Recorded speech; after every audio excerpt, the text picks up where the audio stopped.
좋아요와 구독하기는 사랑입니다. 안녕하세요, 부동산입니다. 12월 22일 금요일 부동산 뉴스 읽어보도록 하겠습니다. 자, 첫 번째 뉴스는 서울시에서 추진하고 있는 도시재생에 관한 뉴스입니다. 서울시 회원 시민아파트 재산권 정리 추진, 이런 제목인데요. 회원 시민아파트 관련해서는 이제 이슈가 있는 건 알고 있었는데, 저는 재산권 정리라고 하는 부분이 되게 좀 처음 보는, 이건 무슨 소리일까 싶어서 이 기사를 한번 읽어봤습니다. 이 회원 시민 아파트는 어디 있는 아파트냐면요, 이게 남산이에요, 보시면. 그래서 이 서울역 뒤편으로 올라가면, 이쪽으로 쭉 올라가면 이제 남산 올라갈 수 있는 데들이 있죠. 따라서 보면 이쪽에 이 회원역 뒤편으로 보면 주상복합 아파트 지어져 있는 뭐 남산 롯데캐슬 아이리스나 SK 리더십이 있고, 요 골목 따라서 이렇게 쭉 올라가는 길이 있고, 굉장히 협소하고 좁은 길들, 좀 노후한 건물들이 있는 지역이 있고, 그 끝에 가면 회원 시민 아파트라고 있어요. 보시면 이제 지도에서, 이 그림에서 보시면 이렇게 생긴 아파트인데, 이 아파트가 1개동 352가구로 이루어져 있고, 그 다음에 1970년에 준공돼서 2004년 안전진단, 안전 D등급을 받아서 좀 굉장히 노후해서 붕괴라든가 이런 우려가 있기 때문에 뭔가 좀 보수를 해야 되는, 정비를 해야 되는 그런 아파트인 것 같아요.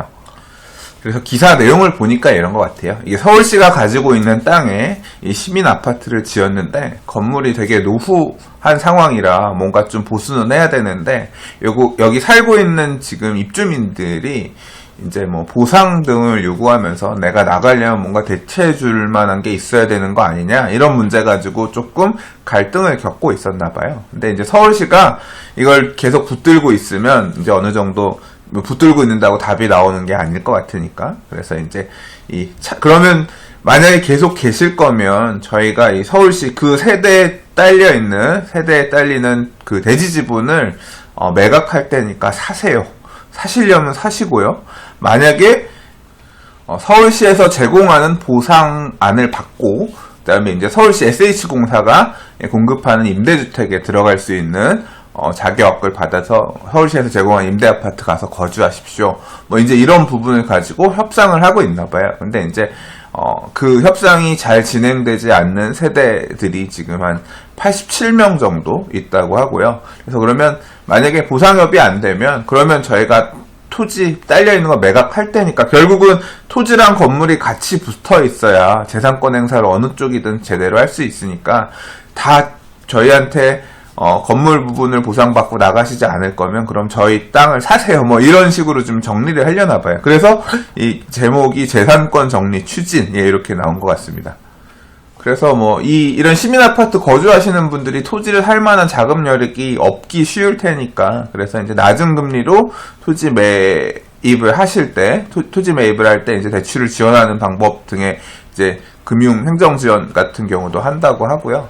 그래서 결국 이렇게 이제 이런 부분들을 어느 정도 정리하고 나면, 그 다음에는 이제 여기를 정비를 할 건데, 리모델링 한다 그래요? 구조 안전 보장과 리모델링을 진행한다고 하는데, 그러니까 철거하고 새로 짓는 모양새는 아니고 리모델링 사업을 하는 것 같아요. 근데 문화예술인들이 저렴한 비용으로 살면서 창작 활동까지 할 수 있는 공간 창출 계획이 컨셉트라고 해요. 그래서 뭐 쉐어오피스, 예술 지원 산업, 일자리 정보를 제공하는 정보 자료실, 뭐 커뮤니티 공간, 세미나실 등도 기획됐다고 하니까, 이 남산 시민 아파트가 이런 젊은 예술가들의 창작 공간, 뭐 이런 형태로 리모델링이 돼서 이제 도시 재생의 한 방식으로 이렇게 좀 정비가 되려는 모양새인 것 같습니다. 저도 사실 이 남산의 이 회원 시민 아파트 같은 경우는 드라마 같은 데서나 좀 몇 번 본 것 같아요. 그리고 보니까 사진 찍으러 다니신 분들이 서울 시내에서 쉽게 보지 못하는 그런 굉장히 낯선, 오래된 어떤 그런 느낌이 남아있는 곳이라서 그런지 사진을 찍어서 올린 경우들이 있으시더라고요. 인터넷에서 회원 시민 아파트 검색해 보시면 사진들 블로그에 올라온 경우들 많이 있는데요. 한번 이거 기사 읽고 나니까 이렇게 리모델링 사업에서 새 단장 하기 전에 한번 보러 가고 싶어졌어요. 그래서 올겨울에 기회가 되면 한번 남산 놀러 갔다가, 또는 도심 명동이나 이런데 겨울철 되면 또 좋잖아요. 가서 한번 구경해볼까, 그런 생각이 드네요. 자, 다음 기사는 컬럼을 하나 봤어요. 예, 부동산 시장의 평균 회기라는 제목의 컬럼인데요. 예, 박원갑 선생님께서 쓰신 컬럼이에요. 그래서 뭐 부동산 얘기가 아니라 이제 완두콩 얘기예요. 완두콩 얘기, 무슨 뜬금없이 완두콩 얘기냐. 부모의 완두콩이 크면 자식 완두콩의 크기도 클까 싶어서 뭐 완두콩 가지고 집단을 나눠가지고 여러 이렇게 그 완두콩들을 놓고서 따로 수확을 해서 이제 그 밑에 부모의 완두콩이 크면 그 자식의 완두콩도 컸는지 봤더니 뭐 그렇지 않더라. 큰 놈도 있고 작은 놈도 있고 이렇게 부모의 완두콩이 크면 자식의 완두콩도 크지는 않더라. 결국 완두콩의 크기는 평균 크기로 수렴된다는 것을 알아냈다. 그게 이제 평균 회기라 그래요.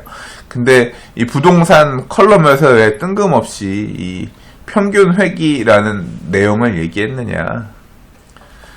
자, 세상 일은 반드시 평균으로 돌아간다 라는 뜻이다. 그래서 이 부동산 시장도 내가 오르는 현상만 보면 또는 내가 떨어지는 현상만 보면 오르는 걸 봤으니까 또 오를 것이다 이런 식으로 사실 생각하거나 또는 떨어지게 되면 더 내려갈 것 같아 자기가 본 그런 현상만을 이렇게 추종하지만 사실은 이제 결국 이게 지속 편향에 빠진다 그랬는데 항상 그런 것만은 아니다. 그래서 요즘 주택시장을 보니까 평균 회기의 가치가 떠오른다. 지금 너무 많이 오르고 그랬는데 사람들은 올라온 모습을 보면서 또 올라갈 것이다. 이런 쪽으로 지금 좀 그렇게 사람들이 지속 편향에 빠져 있는 모습들을 많이 보이는 것 같은데 뭐 내년에 주택시장을 볼 때는 악재투성이이고 이제 환경 자체가 그렇게 좋은 환경만은 아닌데 이런 지속 편향에 빠져서 평균 회기의 원칙을 이제 좀 간과하지 말았으면 좋겠다 하는 뜻에서 이제 이런 컬럼을 쓰신 것 같아요. 뭐 한번 2012년 말에 또 이런 기사 컬럼을 써주셔서 한번 읽어봤습니다. 이 컬럼에서 핵심은 이겁니다. 불확실성이 증대된 만큼 무리한 투자보다는 안전 투자로 접근하는 것이고, 지렛대를 최대한 활용하는 공격적인 투자보다는 자기 자본 비중을 늘리는 것도 좋다. 이게 이제 지금 분위기에서 부동산 투자를 생각하시는 분들한테 하고 싶은 말이 아니었을까 그렇게 생각이 됩니다. 자, 오늘 준비한 마지막 뉴스입니다. 2018년 분양이란 제목의 기사인데 전년 대비 물량 감소가 예상되고 극심한 청약 온도차는 지속될 것 같다. 그런 얘기입니다. 그러니까 이제 올해 2017년에 지역별 청약 경쟁률을 보여주는 그래프인데요. 보면 이 그래프에 따르면 의외로 대구나 부산, 세종 이런 지역의 청약 경쟁률이 굉장히 높았어요. 대구는 82.29대 1, 부산은 54.45대 1, 세종은 48.57대 1. 근데 서울 같은 경우는 14.77대 1이고요. 그다음에 이제 지방으로 다른 이제 메이저한 지방이 그러니까 메이저한 지방이 아닐수록 조금 이렇게 청약 경쟁률은 낮은 모양새를 보였던 것 같은데 뭐 단순히 청약 경쟁률만 가지고 온도 차를 얘기하기는 좀 어렵죠. 왜냐하면 지역에 따라서 이제 전매 제한이라든가 이런 규정이 달랐기 때문에 소위 말해서 이제 또 가점제 적용 지역들도 달랐고 그래서 그냥 막 통장들 당첨만 되면 팔 수 있다 뭐 이런 통장들이 많이 들어갈 수 있는 지역들 같은 경우는 청약 경쟁률이 높았을 거고 서울 수도권 같은 경우는 올해 분양한 단지들은 다 그런 제한들이 들어가 있었기 때문에 이제 아무래도 좀 청약 통장 사용에 신중할 수밖에 없었고 그래서 이제 청약 경쟁률이 오히려 그렇지 못한 지역보다 낮게 나타나는 영향도 있었을 겁니다. 올해는 분양가들도 이제 지역별로 꾸준히 상승했다 이렇게 좀 요약할 수 있겠는데요.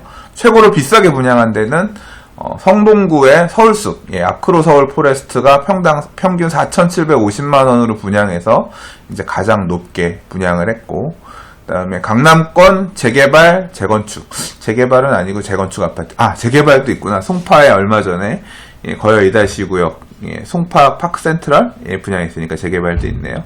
분양하면서 분양가가 좀 올랐네요. 2,132만원에서 2,192만원 평균으로 이렇게 올랐고 그 다음에 경기도 같은 경우도 판교에서 평균 평당 2,300만원 정도 분양해서 분양가 상승을 주도했다고 하고요. 그런데 미분양 물량들이 쌓이고 있던 경남 지역 같은 경우는 오히려 949만원에서 893만원으로 분양가가 하락했다고 합니다. 그러니까 분양가가 상승하고 하락하는 것도 이렇게 양극화 현상을 좀 보였다고 하는데, 이런 현상이 내년에도 조금 심화되지 않겠냐, 기사에서는 그런 식으로 전망을 하고 있네요. 한편으로는 이제 아직 지금 분양가 상한제 시행 적용 지역이 아직 지금 발표가 안 됐어요. 연내에 나올까 싶었는데 지금 12월 22일이니까 아마 안 나올 것 같은데, 그래서 이제 내년부터 분양가 상한제가 적용되는 지역들이 나오게 되면 아무래도 이제 분양가를 올리는데 제동이 걸리게 될 텐데요. 그래서 뭐 기사에서는 분양가 상한제 시행으로 분양가 상승세는 제동이 걸릴 것으로 보이며, 대략 서울 수도권은 서울 강남구, 영등포구, 서대문구, 경기 성남구, 성남시 분당구가 적용 대상으로 유력하고, 지방은 대구, 중구, 수성구, 강원도 속초 등이 지정될 가능성이 있다고 하는데, 이거는 실제로 이제 어디가 될지는 봐야 알 것 같아요. 봐야 알 것 같고, 이게 분양가 상한제가 이제 적용이 되면 아무래도 분양 물량들은 올해는 그러니까 내년은 올해보다 좀 줄어들 것이다, 뭐 이런 식으로 해서 전년 대비 물량 감소 예상 이렇게 얘기를 했는데요. 사실 제가 이 분양가 상한제 적용 지역 관련해가지고 이전에 뉴스 읽으면서 한번 얘기를 한 적이 있는데, 최근에 좀 공부를 하면서 알아낸 건데, 그러니까 분양 신청 시점 기준으로 해서 이 분양가 상한제 적용 지역이 되는데, 분양 신청을 아직 안 했으면 이제 분양가 상한제 적용이 된다, 뭐 이런 식으로 말씀을 드렸는데, 정비사업 같은 경우는 그렇게 추진이 안 되는 것 같아요. 그래서 제가 봤던 자료에 따르면 이제 관리처분 계획 인가를 분양가 상한제 지정지역 되기 전에 접수를 하면 분양가 상한제에선 피할 수 있는 걸로 이렇게 이제 저는 자료를 좀 봤거든요. 그래서 그렇게 된다고 보면, 아직 지금 강남구 같은 경우는 분양가 상한제 적용 지역이 지금 지정이 안 됐잖아요. 현 시점까지는. 뭐 올 연말 안에 지정이 되면 또 다른 얘기겠습니다만, 만약에 올해 안에 안 된다고 하면 지금 강남권에서 막바지로 지금 이제 이 관리처분 계획 수립하고 재건축 초과액 환수제 피하기 위해서 접수하는 단지들, 이런 단지들 같은 경우는 분양가 상한제도 피할 수 있게 된다는 얘기예요. 그러면 뭐 말씀드렸습니다만, 지금 막 이주하고 있는 단지들, 재건축 이주하고 있는 단지들, 철거하고 있는 단지들, 뭐 이런 데들이 사실상 내년에 이제 분양 나올 만한 서울의 주요 지역의 분양 물량들인데, 이런 데들은 분양가 상한제 적용이 아무데도 안 된다는 얘기거든요, 사실상. 그래서 내년에 나오는 분양 물량들이 분양가 상한제 적용은 안 받을 것 같아요. 안 받을 것 같고, HUG의 보증에 따른 이제 가격을 좀 낮추는 뭐 그런 영향은 좀 있을 것 같고, 이제 내년에도 꼭 서울은 아니지만 이제 수도권, 서울 주변의 공공주택 지구들 분양 물량들 나올 애들이 있는데, 이제 이런 거 같은 경우야 뭐 분양가 상한제 당연히 적용이 돼서 나오겠죠. 그래서 이제 뭐 현황 실제로는 이런 식으로 갈 것 같다. 정비사업으로 공급되는 물량들은 분양가 상한제 적용을 받아서 안 나오기 때문에, 뭐 그렇다고 해서 뭐 분양가 상한제 적용 안 받는다고 해서 또 싸게는 안 나오는 상황인 거니까. 그러니까 비싸게는, 또 비싸다는 표현은 어떻게 보면 상대적이긴 하지만, 요새 막 청약 경쟁률들 나오고 청약 받으려고 막 이렇게 몰려드는 모습을 보면, 그렇죠. 분양가 자체가 그렇게 높지 않다라고 판단하시는 거니까 어떻게든 분양 받으려고 하는 거고, 요새 뭐 이제 부적격이나 미계약분 나게 되면 가서 그거 총장 없이 받을 수 있다라 그래서 선착순이든 아니면 추첨이든 그거라도 받는다 그래서 줍줍이라는 표현도 나오고 하잖아요. 줍줍하러 가요, 막 하는 것처럼. 그러니까 그런 상황이기 때문에 또 내년은 또 봐야죠. 근데 분양가도 분양가지만 어떻게 보면 또 내년도의 시장 상황, 결국 뭐 부동산 투자를 더 해야 될까, 내 집 마련을 해야 될까, 이런 고민은 금리 문제라든가, 뭐 언론에서 자꾸 얘기하는 가계 부채 문제라든가, 뭐 세계적인 경기에 대한 문제라든가, 이제 이런 부분들이 종합적으로, 그런 걸 종합적으로 판단해서 또 당사자들이 결정하실 문제니까, 또 내년의 시장 상황은 내년에 가서 봐야겠죠. 뭐 개인적인 생각은 내년에도 좋은 분양 물량들이 많이 준비되어 있고, 1월부터 당장 좋은 분양 물량들 많이 대기되어 있고 하기 때문에, 아직 내 집 마련을 하지 못한 또는 청약 통장을 가지고 계신 분들이라면 여전히 적극적으로 좀 공략해볼 만한 그런 시점이 아닌가 개인적으로 생각합니다. 자, 오늘 준비한 뉴스는 여기까지입니다. 이번 주 뉴스를 이렇게 다 읽었고요. 이제 12월 22일인데, 다음 주 한 주는 좀 뉴스를 안 읽고 저도 좀 쉬려고 합니다. 그래서 미리 좀 아쉽지만 이 말씀을 드리려고 합니다. 저도 좀 재충전의 시간을 일주일 정도 갖고, 그리고 좀 뭐 내년도에 하려고 했던 일들 좀 준비하는데 시간 좀 보내고 그렇게 하도록 할게요. 한편으로는 올해를 좀 정리하는 어떤 그런, 좀 이렇게 준비하면서 올해를 정리하는 어떤 그런 글도 좀 써보고 싶고, 저 나름대로도 또 생각도 좀 정리 좀 해보고 싶고 해서 그런 것이 어느 정도 마무리가 되면 별도의 뭐 특집 방송이나 이제 이런 내용으로 뭐 한두 번 정도 또 인사를 드릴 수 있을지 모르겠습니다. 근데 뉴스 읽는 거는 안 하려고 그래요. 그러니까 이 부동산 뉴스 읽는 부동산 코너로서는 2017년 요게 마지막 뉴스 읽는 게 되겠습니다. 올해 한 2월 달부터 제 스마트폰을 놓고서 이제 뉴스를 그냥 읽어보는 걸로 시작한 어떤 컨텐츠인데요. 그러다 보니까 이제 웹캠도 사서 컴퓨터 앞에 놓고 이렇게 뭐 화면도 봐가면서 이제 이렇게 뉴스를 읽는 하나의 코너가 됐고, 그리고 이제 참 그만두고 싶은 어떤 순간도 되게 많았지만 뭐 요즘도 계속 느끼고 있습니다. 뉴스가 재밌는 게 없어서. 그렇기는 합니다만 어쨌거나 이렇게 약 한 10개월 정도, 10개월 이상 길게 이걸 해왔네요. 뭐 다 이렇게 봐주시고 좋아요 눌러주시고 구독하기 꾸준히 눌러주시면서 이렇게 늘어나는 구독자들 이런 거 보면서 제가 힘을 얻고 계속 유튜브에 이렇게 뉴스 읽기를 해올 수 있었던 것 같습니다. 정말로 감사드리고요. 자, 내년도는 어떤 형태로 이 부동산 TV를 꾸려갈지 또 한 일주일 정도 휴식 취하면서 좀 더 깊이 생각해 보도록 하겠습니다. 자, 내일 모레 크리스마스 이브네요. 행복한 연말, 행복한 크리스마스 되시기 바라겠고요. 부동산 뉴스는 새해에 다시 새로운 뉴스로 인사드리도록 하겠습니다. 올 한 해 동안 정말 감사했어요. 부동산이었습니다. 좋아요와 구독하기는 사랑입니다. 감사합니다.